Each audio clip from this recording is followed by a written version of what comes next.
નમસ્કાર મિત્રો, વિડીયોમાં તમારું સ્વાગત છે. દોસ્તો, રાજસ્થાનના નાગોડમાંથી એક ચોંકાવનારી ઘટના સામે આવી છે. પુત્રએ તેના માતા પિતા અને અપંગ બહેન પર કુહાડી વડે હુમલો કરીને હત્યા કરી નાખી હતી. મળતી માહિતી મુજબ પરિવાર જ્યારે સૂતો હતો ત્યારે તેમને પર હુમલો કરવામાં આવ્યો હતો. શનિવારે રાત્રે ત્રણેયની હત્યા કર્યા બાદ આરોપી પુત્ર આખી રાત મૃતદેહો સાથે રહ્યો હતો. આ પછી તે બિસ્કિટ ખાતા ખાતા સવારે પોલીસ સ્ટેશન પહોંચ્યો અને હત્યા વિશે જણાવ્યું હતું. આરોપી પુત્ર આખી રાત ઘરમાં જ રહ્યો.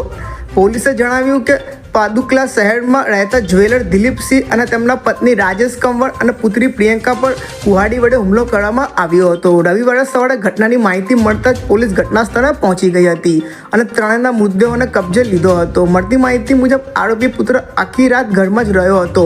રવિવારે સવારે જ્યારે દૂધવાળો આવ્યો ત્યારે મોહિતે તેને કહ્યું કે પરિવારના સભ્ય બધા બહાર ગયા હોવાથી તે આજે દૂધ લેવા માંગતો નથી. આ પછી મોહિત ઘરેથી બિસ્કિટ ખાઈને પદુકલન પોલીસ સ્ટેશન પહોંચ્યો. ત્યાં જઈને તેને સમગ્ર ઘટના પોલીસને જણાવી હતી. આરોપીએ આત્મહત્યાનો પણ પ્રયાસ કર્યો હતો. અત્યારે મોહિતની પોલીસ દ્વારા પૂછપરછ કરવામાં આવી રહી છે. તેના મોબાઈલમાંથી આપઘાતની પદ્ધતિઓનો હિસ્ટ્રી પણ મળી આવ્યો હતો. ત્રણેયની હત્યા કર્યા બાદ આરોપીએ રાત્રે ઘરે બનાવેલી ટાંકીમાં કૂદીને આત્મહત્યાનો પણ પ્રયાસ કર્યો હતો, પરંતુ સફળતા મળી ન હતી. આરોપીના હત્યાનો કોઈ પ્રસ્તાવ નથી. પોલીસ આરોપીને માનસિક રીતે અસ્થિર ગણાવી રહી છે. તો દોસ્તો, આ હતું આજનો વિડીયો. આજના વિડીયોમાં આટલું. ફરી મળીશું બીજા વિડીયોમાં.